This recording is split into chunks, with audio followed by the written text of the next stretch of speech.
Thank you, Mr. President. This amendment is for the millions of Americans, more than 800,000 of them, who serve in the military and vote by mail in our system of government, the most open and free system of government in the world.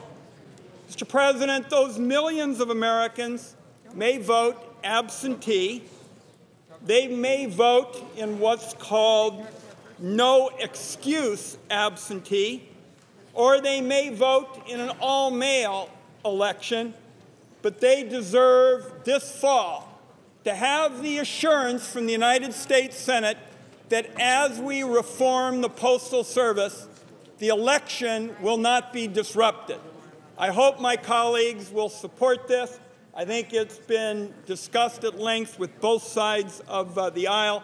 It's always been bipartisan to try to expand the franchise. And with that, Mr. President, I would yield the floor and would hope that we could pass this on a voice vote. And I want to thank both Chairman Lieberman and Senator Collins, who've had a real challenge handling all these amendments, and they've been very gracious, both of them, as always.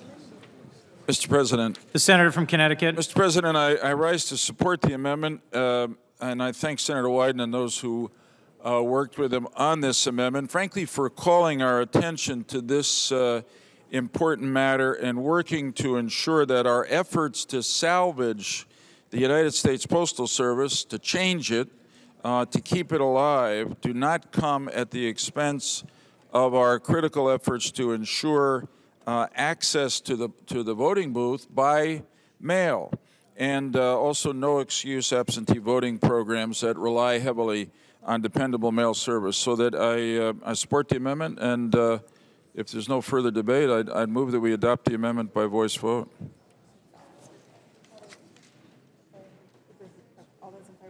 All those in favor signify by saying aye. Aye. All those opposed? The ayes appear to have it. The ayes do have it.